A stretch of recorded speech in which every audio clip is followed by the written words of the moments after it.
नमस्कार, मैं हूं नवजोत रंधावा और आप देख रहे हैं हमारा खास कार्यक्रम ये हुई ना बात। और आज की सुबह अयोध्या की जो तस्वीरें सामने आई हैं उसके बाद आज हर कोई कह रहा है ये हुई ना बात। जी हाँ, अयोध्या के लिए ये केवल नई सुबह नहीं थी बल्कि दिव्य भी थी। प्राण प्रतिष्ठा के बाद आज से रामलला के दर्शन शुरू हो गए हैं, जिसके लिए सुबह से ही मंदिर के बाहर भारी भीड़ नजर आई। लेकिन अच्छी बात यह रही कि न तो इस भीड़ ने धीरज खोया और रही आए लोगों को किसी बदइंतजामी से दो चार होना पड़ा। भारी भीड़ के बाद भी एक एक करके सभी को रामलला के दर्शनों का मौका मिला। अयोध्या में रामलला के दर्शन के लिए लोग दूर दूर से यहाँ पर पहुंचे थे। कोई 7 समंदर पार अमेरिका से आया था तो कोई दूर दराज अपने गांव से रामलला की एक झलक पाने के लिए यहाँ पहुंचा था। अयोध्या आज सुबह से लेकर शाम तक आस्था के ऐसे ही आनंद से दो चार होती रही और आज सुबह रामलला की आरती हुई, जिसके बाद उनके जन दर्शन का सिलसिला शुरू हुआ। राम की झलक पाने के लिए भारी संख्या में लोगों का सैलाब उमड़ता हुआ नजर आया। और अच्छी बात यह रही कि भारी भीड़ के बाद भी लोगों ने संयम और अनुशासन के साथ ही प्रशासन का साथ दिया। कैसे चल रही है सुबह से लेकर अब तक राम के दर्शनों का सिलसिला और कैसे अयोध्या से लेकर जनकपुर तक गूंज रहा है राम का नाम, देखिए आप भी। आखिरकार वो समय आ गया जब आम भक्तों को रामलला के दर्शन हो सकेंगे और ये संभव हुआ है भव्य प्राण प्रतिष्ठा के बाद। और आज 23 तारीख की सुबह 7 बजे से श्रद्धालुओं के दर्शन जो है वो शुरू हो चुके हैं। राम जन्मभूमि में 500 सालों का जो इंतजार राम भक्तों ने किया था वो आज साकार हो रहा है। और उस साकार होते इस पूरे के पूरे सपने को कहीं ना कहीं आप देखिए किस तरीके से बड़ी संख्या में जो है वो राम भक्त इस वक्त आपको नजर आएंगे। अलग अलग इलाकों से कई दिनों से अयोध्या में जमे हुए ये तमाम जितने भी श्रद्धालु हैं इस उम्मीद से पहुंचे थे कि रामलला के जल्द से जल्द उन्हें दर्शन होंगे। और इसीलिए आज बड़ी तादाद में आप देखिए किस तरीके से तमाम जो श्रद्धालु हैं वो रामलला के प्रांगण में पहुंचने के लिए बेताब है। हम इस वक्त राम मंदिर परिसर में हैं और मेरे ठीक पीछे भगवान राम का जो गर्भगृह है वहां पर आप देखिए किस तरीके की भीड़ आज सुबह उमड़ी है। आज आम लोगों के लिए दर्शन के लिए ये खोला गया है और लाखों की तादाद में जो श्रद्धालु हैं वो सुबह से ही आज दर्शन करने पहुंचे हैं। भीड़ इतनी है कि कंट्रोल करना मुश्किल हो रहा है। ये बाहर वो लोग दिख रहे हैं जो बाहर दर्शन करके उतर रहे हैं, जबकि दूसरी तरफ से जो भीड़ है वो काफी ज्यादा है। हर 1-1.5 मिनट के बाद जो मुख्य दरवाजा है वो खोला जाता है, भीड़ को अंदर लाया जाता है, दर्शन होता है और उसके बाद लोग बाहर निकलते हैं। रामलला के मंदिर में अब आम भक्तों को प्रवेश मिल चुका है और प्रवेश पहले दिन इतना जबरदस्त रहा है, इतनी भीड़ है, कंट्रोल करना मुश्किल है। कहते हैं कि आग, पानी और भीड़ अगर ये अपने पर आ जाएं तो इनको कोई कंट्रोल नहीं कर सकता है। और वही यहाँ भी हुआ। सुरक्षा कर्मियों का कहना है कि लोगों ने बैरिकेड तोड़ दिए हैं, मोबाइल के साथ लोग अंदर घुस गए हैं और इसके साथ ही बाकी जो लोग नियम से आ रहे हैं उनको तमाम तरह की जांच करानी पड़ती है। लेकिन आम जनता ने जिस तरह से अपनी भक्ति और शक्ति का परिचय दिया है उसे देखकर प्रशासन भी हैरान है। पहले तो प्रशासन को ये नहीं समझ में आ रहा था जितनी भीड़ वो निकाल रहे हैं उतनी भीड़ अयोध्या में आ कहां से रही है। और अब आज का ये दृश्य देखकर तो ये लग रहा है कि ये मंदिर जितनी भीड़ बाहर आपको दिखाई दे रही है उससे ज्यादा भीड़, कई गुना भीड़ अंदर है। और जहां पर लोगों को रोक रोक कर बैरिकेड पर रोक कर अंदर जाने दिया जा रहा है। आस्था का सैलाब इस वक्त अपने चरम पर है। बहुत सारे लोग अभी इंतजार कर रहे हैं रामलला के दर्शन करने के लिए, लेकिन बहुत सारे ऐसे लोग हैं जो सुबह से लंबी कतार में लगे थे और उन्हें दर्शन का सौभाग्य प्राप्त हो चुका है। मैं सीधे बात करने की कोशिश करूंगी। दर्शन हो गए ना? हाँ मैडम, हो गए हमारे। बहुत बढ़िया आनंद आ गया, हम सौभाग्यशाली हो गए मैडम। हम राजस्थान महाराणा प्रताप की वीरभूमि मेवाड़ से आए हुए और आज हम धन्य हो गए, सौभाग्यशाली। हमारे कल प्राण प्रतिष्ठा में हुए, आज व्यवस्थित दर्शन हो गए। कैसे लगे रामलला? बहुत आनंदमय लगा हमको यहाँ पर आकर और मैंने राम जन्मभूमि में पहली बार। कैसा लगा? बहुत आनंद आया। ये लगा कि द्वापर त्रेता जो युग चला था पहले वो माहौल आज हमें फिर यहाँ देखने को। त्रेता युग लग रहा है लोगों में, लोगों के अंदर परस्पर मिलन की भावना है, एक दूसरे का सहयोग कर रहे हैं। किसी भी व्यक्ति को, यहाँ तक कि सामान्य से लेकर साधु तक को भी, किसी को भी किसी भी प्रकार की कोई समस्या का दर्शन हो गए? अभी नहीं, जा रहे हैं दर्शन के लिए। जा रहे हैं। आपको हुए दर्शन? जी, जय श्री राम। जय श्री राम। पहली बात तो मैं सुबह से आया हूँ और भगवान की कृपा से ना मैंने अपने हाथ में प्रसाद लिया था ना मैंने मोबाइल लिया था वो मेरे साथ मोबाइल भी पहुंच गया और बकायदा एक नीचे प्रसाद की थैली मिली जो कि अभी हम लोग लेकर आए हैं। उस प्रसाद को भी हमने चढ़ाया। बस रामलीला की असीम कृपा है। रामलीला की असीम कृपा है। कल भी हम वीआईपी पास के थ्रू आए थे गुरुजी के साथ, तो उसके भी हुए और आज भी दर्शन हो गए। चलिए बहुत अच्छी बात है। और किस किस को हो गए दर्शन? यहाँ पे सबको हो गए दर्शन। कैसा लगा? बहुत अच्छा लगा। हम कार से हम आए थे 1990 में। ये भारत भूमि जो है धर्म की भूमि है और राम साक्षात धर्म है, तो उसका ये निरंतर लोगों का दर्शन का प्यास बना रहेगा और मुझे लगता है कि भीड़ सदा सदा ऐसे रहेगा और रहना भी चाहिए। मैं भगवान राम के भी दर्शन करूंगा और मैं यहाँ पर और भी माहौल और भी लोगों के साथ बात करूंगा, देखूंगा कि किस तरीके से मोदी जी और योगी जी ने पूरा यहाँ का परिवर्तन कर दिया है। दर्शन तो करके जाएंगे। छोटे बहुत 3 दिन से परेशान हो रहे दर्शन के लिए, लेकिन आज भगवान के चरणों में तो पहुंच ही गए हम। सितारे और नक्षत्र ऐसा बताते हैं कि यहाँ पर आने वालों की सारी मनोकामनाएं पूरी होंगी। ऐसा अद्भुत और ऐसा अद्भुत पावरफुल पूरे विश्व का ये सेंटर बनने वाला है और कई हजारों सालों तक इसकी महिमा का गुणगान रहेगा। बहुत खुशी महसूस हो रही है। दुल्हन की तरह अयोध्या सजी हुई है और हम जैसे दर्शन करेंगे और भी हमारे जो अपने शरीर में तत्व है वो और भी रोंगटे खड़े होते हैं। हम दर्शन करने जा रहे हैं, हम बहुत खुशी महसूस होती है।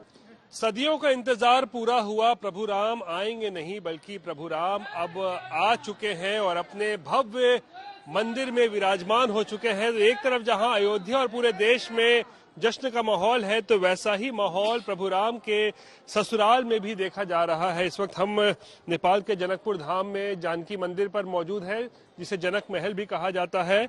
और यहाँ पर देख सकते हैं किस तरीके से जय सिया राम का उद्घोष हो रहा है, क्योंकि मिथिला है। मिथिला में दरअसल राम से पहले सीता का नाम लिया जाता है, इसीलिए जय सिया राम का उद्घोष हो रहा है। जनकपुर में भी जिस तरीके का माहौल है वो साफ दिखाता है कि जैसे अयोध्या और पूरे देश में जश्न का माहौल है, उससे कम खुशी का माहौल जनकपुर धाम में नहीं है, क्योंकि यहाँ कहा जाता है कि प्रभु राम जो है यहाँ के दामाद है और दामाद का घर बसा है, तो यहाँ के लोग जो है बहुत ज्यादा उत्साहित और खुशी महसूस कर रहे हैं। तो चलिए, राम को अपने भव्य मंदिर में पाकर न केवल अयोध्या धन्य है बल्कि हर राम भक्त खुद को सौभाग्यशाली समझ रहा है। कल तक अयोध्या की जो गलियां वीरान थी वो आज उम्मीद के उजियारे से दमक रही हैं। अयोध्या का कायाकल्प हो चुका है। राम मंदिर ने अयोध्या के भीतर नए प्राण फूंक दिए हैं। कल तक जिस अयोध्या में कुछ हजार लोग ही आया करते थे, आज लाखों की संख्या में लोग पहुंच रहे हैं। माना यह भी जा रहा है कि जैसे जैसे वक्त बीतेगा अयोध्या का रूप और भव्य होता जाएगा। अयोध्या में राम की जय के साथ पर्यटन की विजय का भी शंखनाद होगा और दुनिया भर के पर्यटन के आंकड़ों को समझने वाली बड़ी बड़ी एजेंसियां अयोध्या को उम्मीद की नजरों से देख रही हैं। अयोध्या में जिस पैमाने पर निवेश आ रहा है और जिस तरह यहां पर इंफ्रास्ट्रक्चर पर ध्यान दिया जा रहा है, उसे लेकर ब्रोकरेज फर्म जेफरीज ने चौंकाने वाली भविष्यवाणी की है। जेफरीज नाम की एजेंसी का मानना है कि जल्दी अयोध्या आध्यात्मिक पर्यटन के मामले में पवित्र शहर मक्का और वेटिकन सिटी को पीछे छोड़ सकती है।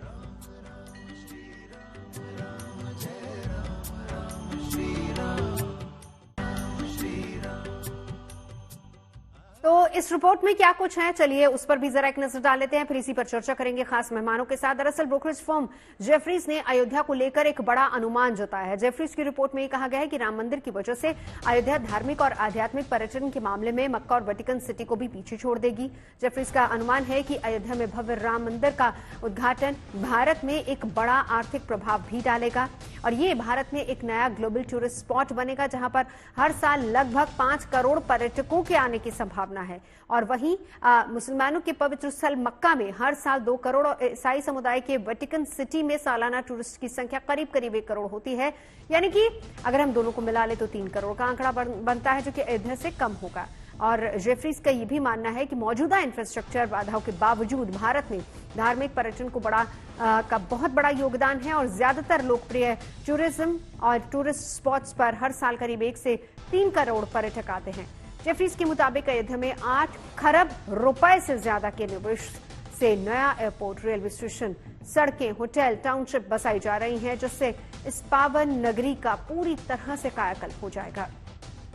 रिपोर्ट में यह भी कहा गया है कि बेहतर इंफ्रास्ट्रक्चर और कनेक्टिविटी के साथ अयोध्या एक नया धार्मिक पर्यटन केंद्र बनने जा रहा है, जिसका अर्थव्यवस्था में एक बड़ा आर्थिक प्रभाव होगा। अभी फिलहाल आंध्र प्रदेश के तिरुपति मंदिर में हर साल लगभग 2.5 करोड़ टूरिस्ट आते हैं, जो कि देश में सबसे ज्यादा है। लेकिन अयोध्या में नए एयरपोर्ट का पहला चरण 1450 करोड़ रुपए की लागत से चालू हो गया है और ये करीब 10 लाख यात्रियों को संभाल सकता है और नए 3 घरेलू टर्मिनल और एक अंतर्राष्ट्रीय टर्मिनल होने की उम्मीद भी है, जो कि 2025 तक कहा जा रहा है कि बन जाएगा, जिसके बाद इस एयरपोर्ट पर 60 लाख यात्रियों को हैंडल करने की क्षमता भी होगी। वहीं 240 करोड़ रुपए की लागत से बने अयोध्या धाम रेलवे स्टेशन की रोजाना क्षमता बढ़कर 60,000 यात्रियों तक हो जाएगी और अयोध्या शहर में 2200 करोड़ रुपए का 1200 एकड़ का एक ग्रीनफील्ड टाउनशिप प्रोजेक्ट भी शुरू किया जाएगा। प्राण प्रतिष्ठा होने के बाद वह जो स्थल गर्भगृह है वो एक दिव्य रूप से दिखाई दे रहा है। ऐसा मालूम पड़ता है कि स्वयं त्रेता युग में जिस प्रकार भगवान राम जब विराजमान हुए थे और जिस प्रकार की उस समय की व्यवस्था रही और जिस प्रकार के सुझाव और जिस प्रकार की भक्ति भाव रहा, वो बहुत ही आनंदित रहा। राम राज बैठे त्रैलोका, हर्षित भय गए सब शोका, बैर न कर काहू सन कोई, राम प्रताप विस्मता खोई, मांगे बारिश देह जल, रामचंद्र के राज। और सब नर करहि परस्पर प्रीति, चलहि सुधर्म सुनहि श्रुत नीति, बैर न कर काहू सन कोई, राम प्रताप विस्मता खोई। ये भी स्थिति जो स्थिति त्रेता युग में रही, वही त्रेता युग का झलक इस समय मिल रहा कि इतने भक्तों का समूह इस प्रकार से पूरे अयोध्या में भरा हुआ है और जय श्री राम का नारे जो लग रहे हैं वो एकदम अयोध्या, दिव्य अयोध्या, त्रेता युगी अयोध्या जैसी दिखाई पड़ रही है। तमाम खास मेहमान हमारे साथ जुड़ चुके हैं, इसी पर हम चर्चा करेंगे। Subhash Goyal ji, member national tourism advisory council, ministry of tourism, government of India and founder and chairman of STIC हमारे साथ मौजूद हैं। सौरभ राय जी हमारे साथ हैं, CEO हैं अरहास टेक्नोलॉजीज के और साथ ही साथ आपको ये भी बता दें कि पार्टनर हैं अयोध्या डेवलपमेंट अथॉरिटी की भी और इंफ्रास्ट्रक्चर एक्सपर्ट भी हैं। हमारे साथ राजकुमार सिंह हैं, वरिष्ठ पत्रकार, और साथ ही साथ महंत सीताराम दास जी हमारे साथ हैं, स्पोक्स पर्सन है निर्मोही अखाड़ा के सबसे पहले, और साथ ही मेरी सहयोगी शिल्पी भी हमारे साथ जुड़ी हुई हैं। लेकिन सबसे पहले महंत जी मैं आपके पास आना चाहूंगी, क्या उम्मीद थी कि इस तरीके से इतनी बड़ी संख्या में 22 तारीख को तो प्राण प्रतिष्ठा संपन्न हुई और 23 को देखिए कितनी बड़ी संख्या में लोग वहां पर पहुंच गए, रिकॉर्ड तक बन रहे हैं। अब नहीं, मैं देख रहा हूं अद्भुत दृश्य है और इसमें ये कोई हम ऐसा कह सकते कोई आश्चर्य करने की बात नहीं है, क्योंकि राम सबके हृदय पर बसने वाले भगवान हैं। ऐसा कोई संसार में कोई ऐसा प्राणी नहीं जिसके हृदय पर हमारे श्री राम जी ना विराजमान हो। हमारे गोस्वामी तुलसीदास जी महाराज कहते, सिया राम मैं सब जग जानी, करूं प्रणाम जोर जुग पानी। अर्थात सारा संसार सिया राममय है और आज वो सिया राममय हम लोग पढ़ते थे, सुनते थे, कहते थे, गाते थे। आज ये दिख रहा है कि सारा संसार सिया राममय है और ये आनंद सदा सर्वदा बना रहेगा, बढ़ता जाएगा, चढ़ता जाएगा, उड़ता जाएगा। बिल्कुल, और यही बात हो रही है महाराज जी की किस तरीके से संख्या बहुत ज्यादा बढ़ती जाएगी। सुभाष गोयल जी हमारे साथ है। सुभाष जी, मैं आपसे समझना चाहूंगी, क्योंकि अगर देखा जाए एक्सपर्ट्स की रिपोर्ट्स भी आ रही हैं, हर कोई ये कह रहा है कि आने वाले वक्त में अगर हम बात करें रिलीजियस टूरिज्म की तो अयोध्या नंबर 1 पर पहुंच सकती है। हम दूसरे धार्मिक स्थलों की बात कर रहे हैं, उससे भी कंपैरिजन करते हुए ये बात कही जा रही है, और वो इसलिए क्योंकि राम मंदिर और उसके अलावा जिस तरीके से अयोध्या में विकास हो रहा है। आपका अनुमान क्या कहता है? देखिए, ये बिल्कुल ठीक है कि रिलीजियस टूरिज्म जो है वो हमारी इकोनॉमी को पूरा बदल सकता है और राम मंदिर से एक नई मूवमेंट रिलीजियस टूरिज्म की शुरू हो गई है और जो कि इंफ्रास्ट्रक्चर डेवलपमेंट हुआ है, इससे लाखों लोगों को, करोड़ों लोगों को रोजगार मिलेगा। ऑलरेडी हमारे पास पूरी दुनिया से, अमेरिका से, कनाडा से, ट्रिनिडाद टोबैगो से, मॉरिशस से, हर जगह से डिमांड आ रही है कि हम अयोध्या जाना चाह रहे हैं। तो मुझे लगता है इससे लाखों रोजगार मिलेंगे और एयर कनेक्टिविटी होगी और टूरिज्म का एक मल्टीप्लायर इफेक्ट होता है इकोनॉमी में। होटल भी नए बनेंगे, जब होटल बनते हैं तो वहां पर लोगों को रोजगार मिलता है।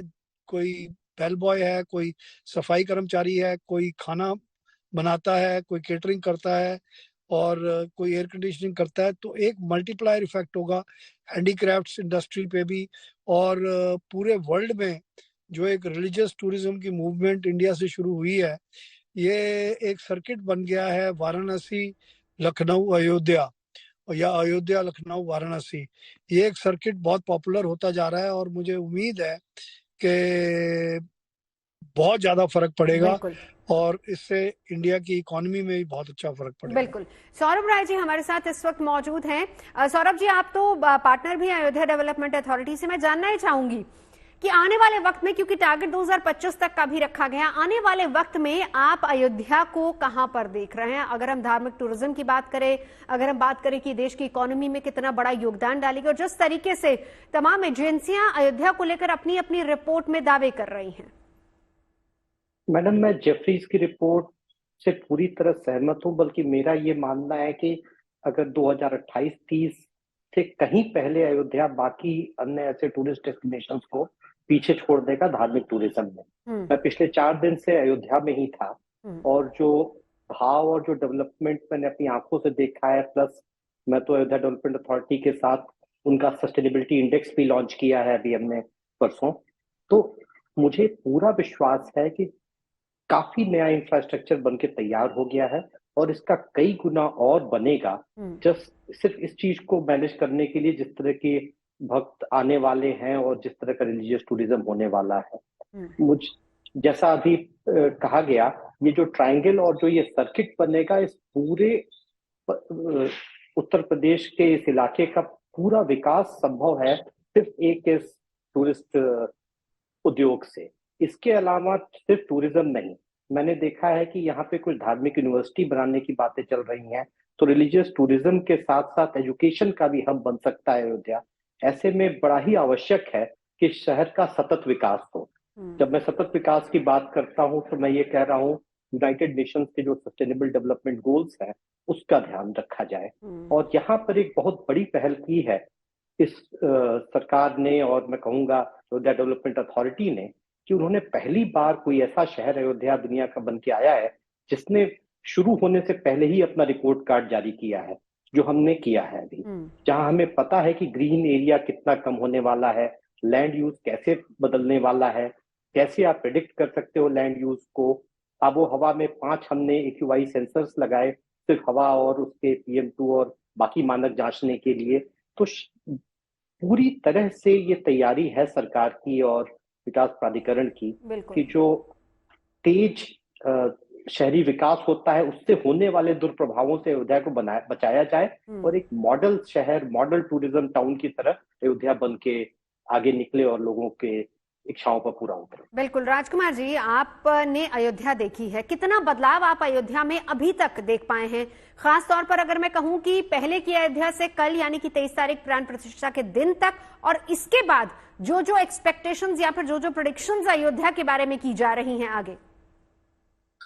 बिल्कुल नवजोत जी, हमने उस दौर को भी देखा है जब रामलला के दर्शन के लिए कोई जाता था तो ऐसे लगता था कि किस तरह से दर्शन कर पाएंगे। इतना अवरोध था सुरक्षा कारणों से भी, बाकी तो इंफ्रास्ट्रक्चर की तो बात अलग है, लेकिन बाकी सुरक्षा के दृष्टिकोण से भी वहां जाने में और दर्शन करने में बहुत एक आम आदमी परेशान हो जाता था। सरकार की तरफ से भी कोई ऐसे प्रयास नहीं किए जाते थे कि श्रद्धालुओं के लिए कुछ किया जाए। वही अयोध्या अब स्वागत कर रही है, कह रही है कि आइए रामलला के दर्शन करिए। अब वो अपने मंदिर में विराजमान है। आज ऐसे लग रहा है कि अवध क्षेत्र की सारी सड़कें अयोध्या की तरफ जा रही हैं। तो एक बहुत बड़ा बदलाव, मैं कह सकता हूँ 360 डिग्री का बदलाव दिख रहा है अयोध्या में, और न सिर्फ अयोध्या में दिख रहा है, पूरे उत्तर प्रदेश में दिख रहा है।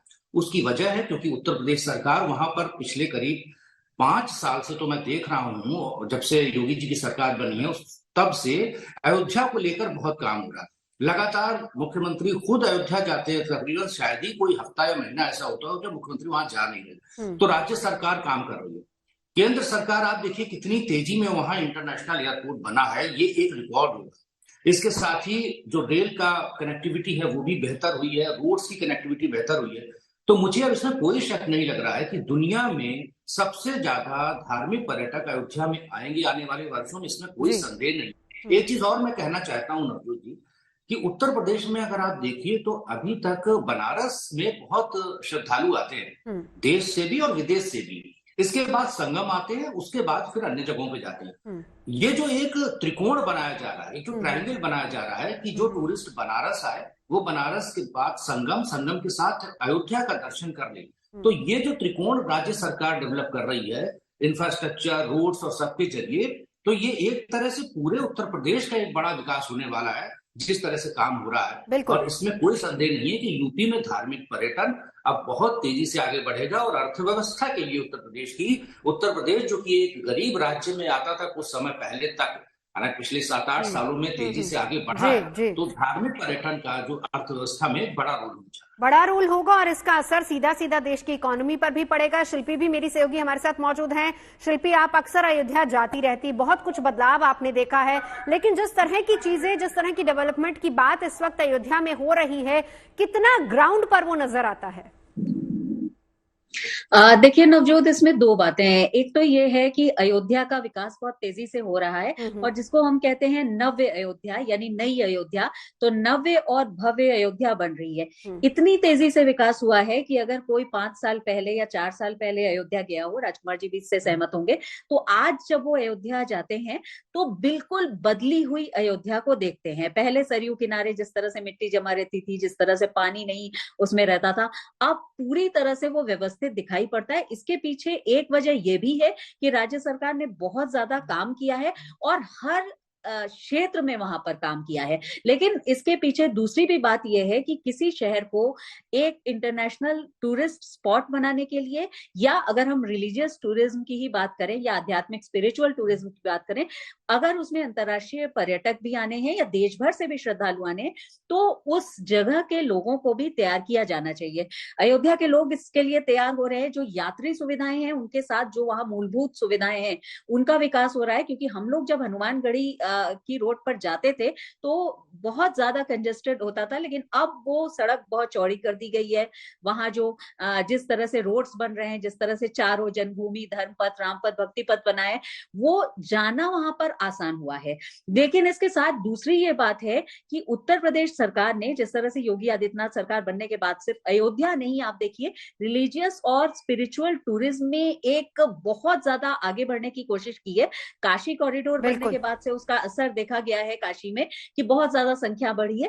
वो अब अयोध्या को इस तरह से ही विकसित किया जा रहा है। लेकिन जमीन पर जहां तक बात है, जमीन पर बहुत चेंज दिखाई पड़ रहा है, लेकिन अभी और भी ज्यादा चेंज की जरूरत है, क्योंकि जिस तरह से ये रिपोर्ट आई है और जिस तरह से राज्य सरकार का अपना भी अनुमान है कि बहुत ज्यादा संख्या में श्रद्धालु पर्यटक आने वाले हैं और ये अचानक हो रहा है, तो अचानक होने की वजह से और ज्यादा तैयारी उसमें और तैयारियों की जरूरत है, जिसको आप कह रहे हैं कि ग्राउंड पर उतनी तैयारी होनी चाहिए। सुभाष गोयल जी हमारे साथ लगातार बने हुए हैं, जिनसे हम समझने की कोशिश कर रहे हैं कि किस तरीके से अयोध्या का जो विकास है वो पूरे देश की आर्थिक तरक्की में फायदा देगा। सौरभ राय जी हमारे साथ मौजूद है, क्या कुछ चीजें वहां पर आ रही, इस पर हम चर्चा सौरभ जी से कर रहे हैं। राजकुमार जी वरिष्ठ पत्रकार हैं, मेरी सहयोगी शिल्पी हमारे साथ है और महंत सीताराम दास जी हमारे साथ है। महंत जी, मैं आपके पास आना चाहूंगी।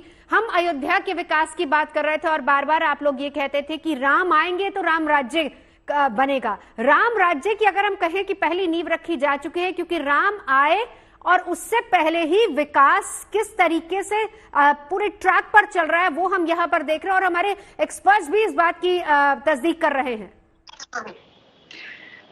राम राज्य बैठे त्रैलोका, राम राज बैठे त्रैलोका, हर्षित भय गए सब शोका।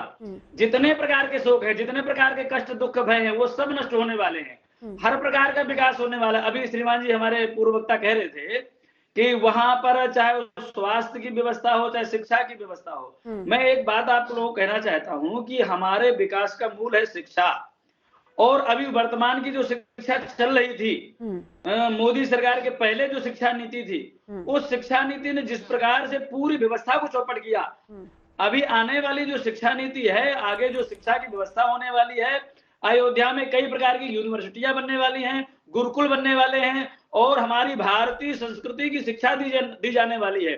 जो भारतीय संस्कृति की शिक्षा वसुधैव कुटुंबकम की भावना रखती है, पूरे विश्व को जोड़ने की भावना रखती है, बिल्कुल जन जन में एक आत्मता की भावना रखने वाली जो शिक्षा है, ऐसी शिक्षा का विस्तार होने वाला है और हर प्रकार का डेवलपमेंट होने वाला है। बिल्कुल, आपका ये कहना है कि वहां पर एक धार्मिक आध्यात्मिक यूनिवर्सिटी बनेगी, इसका जिक्र भी हो रहा है। सुभाष गोयल जी, आपके पास आना चाहूंगी। एक सवाल बड़ा ये भी है कि हम जब अयोध्या के डेवलपमेंट की बात कर रहे हैं, आपने बहुत अच्छी बात ये कही थी कि प्रयागराज, काशी और अयोध्या तीनों को एक जोड़कर ट्रायंगल बनाया जा रहा है। लेकिन अगर हम देश के दूसरे धार्मिक स्थलों की बात करें, दूसरे चाहे वो उज्जैन हो, चाहे वो तिरुपति बालाजी हो या फिर गोल्डन टेम्पल हो, ये तमाम ऐसे पर्यटक स्थल है, धार्मिक पर्यटक स्थल है जहां पर बड़ी संख्या में फुटफॉल है, भक्तों की, लोग जाते हैं। क्या हम ये माने कि आने वाले समय में अयोध्या इन सबके रिकॉर्ड ब्रेक करने वाली है? देखिए, एक रिलीजियस अवेकनिंग अयोध्या की वजह से भारत में हुई है और रिलीजियस टूरिज्म सिर्फ अयोध्या ही नहीं, जितने भी हमारे चारों धाम हैं और जितने भी हमारी स्पिरिचुअल और रिलीजियस प्लेसेस हैं, सबका उद्धार होने वाला है। और ये एक रिलीजियस अवेकनिंग जो अयोध्या से शुरू हुई है, ये पूरे देश में आग की तरह फैलेगी और इससे पूरी इंडस्ट्री को, पूरी इकोनॉमी को और गरीब से गरीब आदमी को इसका फायदा मिलेगा। क्योंकि शुरू में भी जब 4 धाम करे थे शंकराचार्य जी ने, तो यही सोच के करा था कि नॉर्थ, साउथ, ईस्ट, वेस्ट से पूरे देश के पिलग्रिम्स आएंगे। और इसमें अयोध्या में तो पूरी वर्ल्ड से, आप देखिए, जितने भी इंडियन ओरिजिन के लोग हैं, कहीं पे भी हो, उनका बड़ा मन कर रहा है कि जिंदगी में एक बार अयोध्या जरूर जाएं और जो राम जी का जन्म स्थान है वहां जरूर जाएं। और एक रामायण सर्किट की बड़ी डिमांड आ रही है। IRCTC ने भी एक रामायण सर्किट शुरू करा है, जो कि समझिए जनकपुर से लेके श्रीलंका तक जाएगा और इस सर्किट की भी बड़ी डिमांड आ रही है।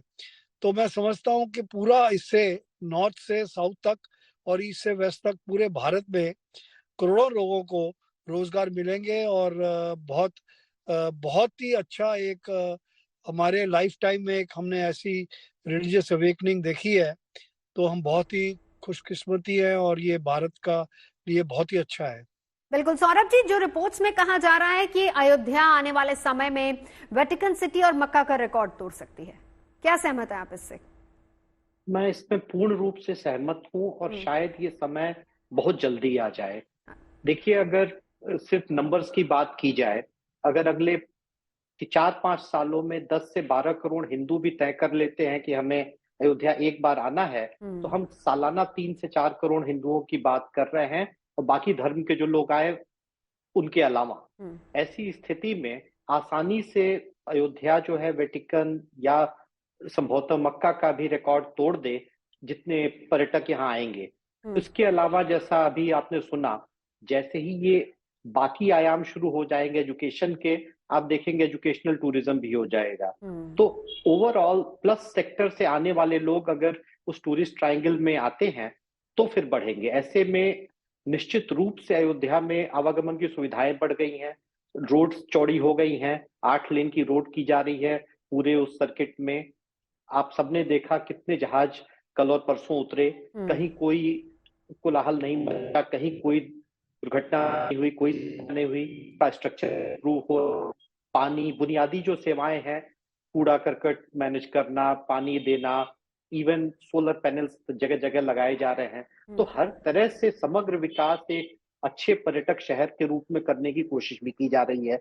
अब जब बुनियादी ढांचा उपलब्ध होगा तो निश्चित रूप से टूरिस्ट ज्यादा आएंगे तो रिकॉर्ड टूटना बहुत मुश्किल नहीं है, ऐसा मुझे पूरा विश्वास है। राजकुमार जी, यही से मैं बात को आगे बढ़ाती हूँ सौरभ जी की बात से ही, लेकिन यहाँ पर सबसे इंपॉर्टेंट ये होगा कि अभी तक अगर हम देखें तो पूरी व्यवस्था राज्य सरकार के अंडर थी, हालांकि अभी भी होगी, लेकिन इस पर लगातार मुख्यमंत्री का बार बार जाना, किस तरह की व्यवस्थाएं वहां पर हो रही हैं उसको सुनिश्चित करना, एक एक चीज को बारीकी से देखना, परखना, सबको पता था कि प्रधानमंत्री वहां पर आने वाले हैं। लेकिन अब अयोध्या का जो डेवलपमेंट है वो पूरी तरह से वहां के प्रशासन और उनकी निगरानी में होगा और उसी चीज को मेंटेन करना बहुत बड़ा चैलेंज होगा ऐसे में, जबकि हम ये एक्सपेक्ट कर रहे हैं कि फुटफॉल बहुत ज्यादा होने वाली है आने वाले दिनों में। और आप आज ही देख लीजिए, सुबह से अभी तक की अगर हम बात करें, एक्सपेक्टेशन से ज्यादा श्रद्धालु वहां पहुंचे हैं। बिल्कुल महाराज जी, मैं आती हूँ आपके पास, बस एक रिएक्शन मैं राजकुमार जी का ले लूं जी।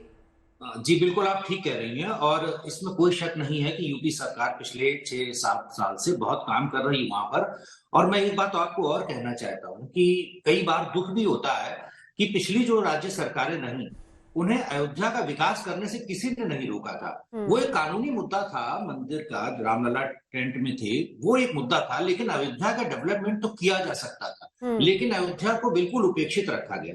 तो अभी जो डेवलपमेंट वहां पर शुरू हुआ है और काफी हद तक हो चुका है, मुझे लग रहा आने वाले दिनों में उत्तर प्रदेश सरकार का, योगी आदित्यनाथ जी की प्रायोरिटी में टॉप लिस्ट पर अयोध्या है। और अभी मुझे लग रहा है आने वाले दिनों में वहां सारा कुछ और भी बेहतर होने जा रहा है। और जैसे कि मैंने आपसे कहा कि वहां टूरिस्ट, जो धार्मिक टूरिस्ट है, वो इसलिए भी आएगा कि इसके पहले उसको वहां पर लगता था कि जाएंगे तो कई आशंकाएं रहती थी, अनरेस्ट बहुत ज्यादा था, दर्शन ठीक से कर पाएंगे, सुरक्षा बहुत होगी, किस तरह का व्यवहार होगा प्रशासन का वहां पर। तो इन सबको देखते हुए बहुत सारे लोग वहां पर जाते नहीं थे। अब जब उनको लग रहा है कि सरकार खुद ही स्वागत के लिए बुला रही है, उनके लिए सड़कें बना रही है, उनके लिए एयरपोर्ट बना रही है, उनके लिए ट्रेन की व्यवस्था कर रही है, उनके लिए वहां पर होटल्स हैं और सरकारी मशीनरी लगी हुई है, तो एक भरोसा कायम होगा। खासतौर से मैं 1 मिनट और लूंगा, दक्षिण भारत से अगर हम उत्तर प्रदेश में देखें तो बहुत सारे टूरिस्ट आते हैं, धार्मिक पर्यटन करने, तीर्थयात्री आते हैं। वो बनारस और प्रयाग तक आते थे, लेकिन अयोध्या की तरफ जाने में थोड़ा हिचकते थे क्योंकि उन्हें वो सुविधाएं नहीं थी, उन्हें वो रोड भी नहीं मिलते थे और मन में कुछ उनके आशंका भी रहती थी।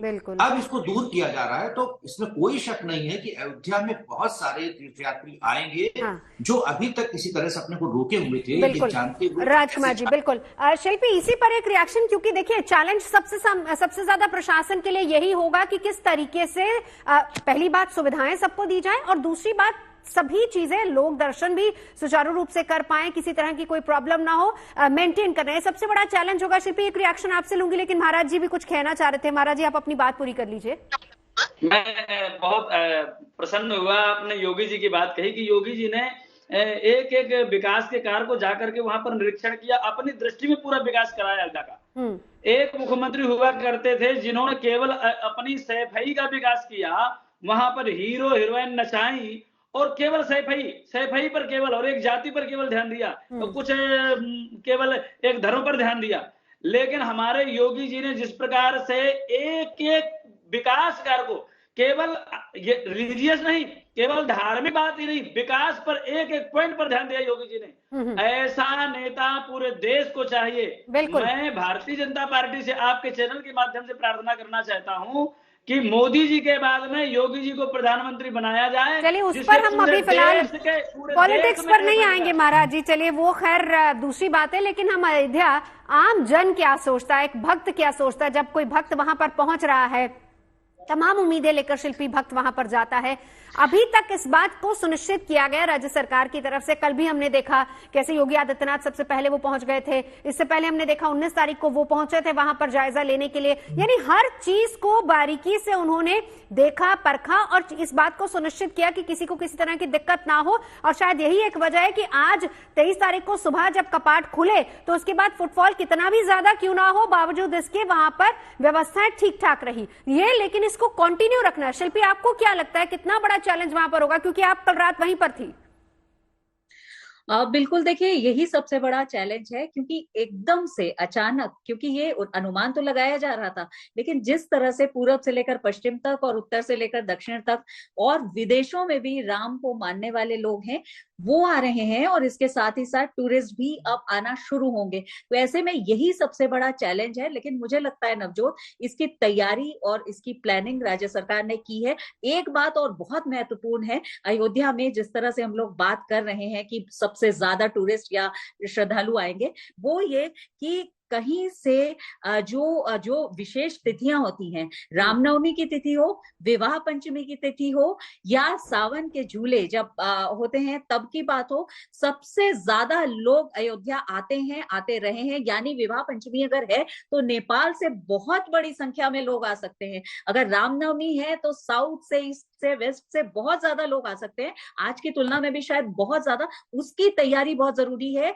और इसकी मुझे लगता है तैयारी राज्य सरकार ने की है और आगे और भी करेगी, क्योंकि दीपोत्सव जिस तरह से किया गया, जिस तरह से 7 साल से लगातार किया जा रहा है, और जिस तरह से सोलर बोट सरयू पर चलने की बात हो या फिर दूसरी जो व्यवस्थाएं हैं, जो टूरिस्ट जो सुविधाएं वहां है, यात्री सुविधाएं, उनको विकास करने की बात है, तो मुझे लगता है कि कहीं ना कहीं इस पहलू पर भी ध्यान है राज्य सरकार का कि लोगों को आए तो सुविधाएं मिले और टूरिस्ट को और या राम भक्त को, श्रद्धालु को लौट करके आने का वक्त मिले। जैसे काशी में होता है कि आप ये तो बिल्कुल होता है और हर साल सावन में जा रहे हैं, हाँ। उस तरह अयोध्या आने वाला पर्यटक या राम भक्त दोबारा लौट करके आए। इसी का आंकड़ा सौरभ जी दे रहे थे, बिल्कुल सुभाष जी, इसी का आंकड़ा सौरभ जी भी दे रहे थे कि देखिए अगर आप जा रहे हैं वहां पर दर्शन करने के लिए, जाहिर सी बात है कि अगर कोई भी शख्स अगर दर्शन करने जाता है, यहां तक कि कल तो लोगों से हमने बातचीत की, लोगों का यहां तक कहना था कि हम साल में कम से कम एक बार तो प्रभु श्री राम के दर्शन करने के लिए पहुंचेंगे,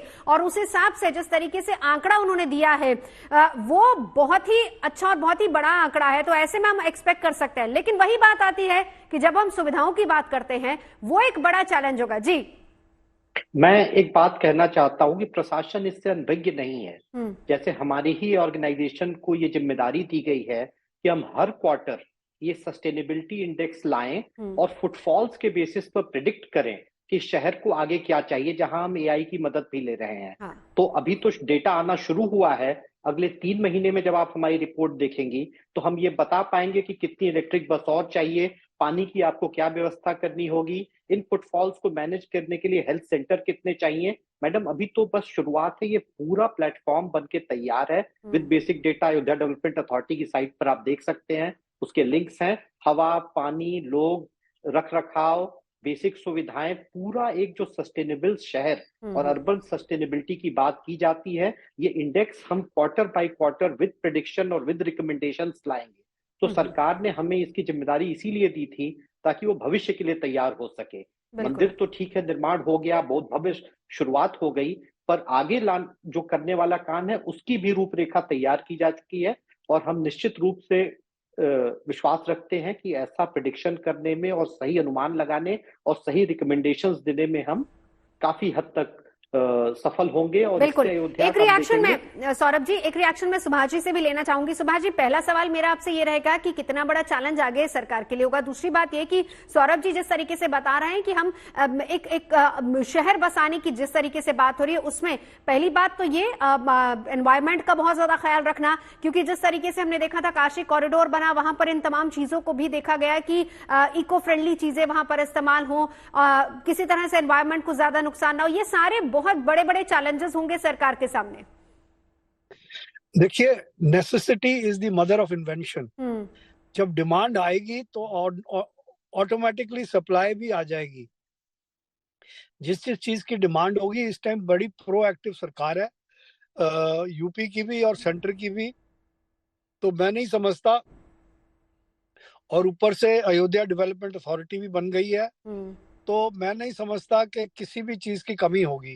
अब जहां तक होटल्स की बात थी, आज होम स्टेज बहुत ज्यादा शुरू हो गए हैं और एयरबीएनबी भी शुरू हो गया है, तो लोगों के इंस्पेक्शंस हो रही हैं घरों की। तो हर चैलेंज हमारे इंडियंस में ये है कि हम हर चैलेंज एक्सेप्ट कर सकते हैं, और ये तो एक बड़ी पॉजिटिव चैलेंज है और लोग बड़ी खुशी से इसमें करेंगे और बहुत ज्यादा डेवलपमेंट होगी। सिर्फ अयोध्या में नहीं, पर अयोध्या के आसपास जितने गांव हैं, कस्बे हैं, जितने शहर हैं, मैंने जैसे कहा कि वाराणसी, प्रयागराज, लखनऊ, अयोध्या और यहाँ से ये ऊपर जनकपुरी तक डेवलपमेंट जाएगी। तो मैं समझता हूँ कि बहुत ज्यादा इसका मल्टीप्लायर इफेक्ट और इकोनॉमिक इफेक्ट होने वाला है। मिलेगा। जी बिल्कुल बिल्कुल, बहुत बहुत शुक्रिया तमाम खास मेहमानों का हमारे साथ जुड़ने के लिए। शिल्पी, आपका भी बहुत बहुत शुक्रिया। तो देखिए, मेरे राम आए हैं और इसी के साथ राम राज्य की कल्पना भी साकार हो रही है और पर्यटन को किस तरीके से पंख लग रहे हैं, इसी पर हम कर रहे थे चर्चा। कैसे अयोध्या में फुटफॉल जैसे जैसे बढ़ेगा, वो न सिर्फ स्टेट की इकोनॉमी पर बल्कि हमारे देश की इकोनॉमी पर कितना पॉजिटिव असर डालेगा। और देखिए, आंकड़े तो यहां तक कह रहे, तमाम एजेंसियों ने यहां तक भी प्रोडिक्ट कर लिया है कि आने वाले वक्त में मक्का और वेटिकन सिटी तक का आंकड़ा अयोध्या तोड़ सकता है।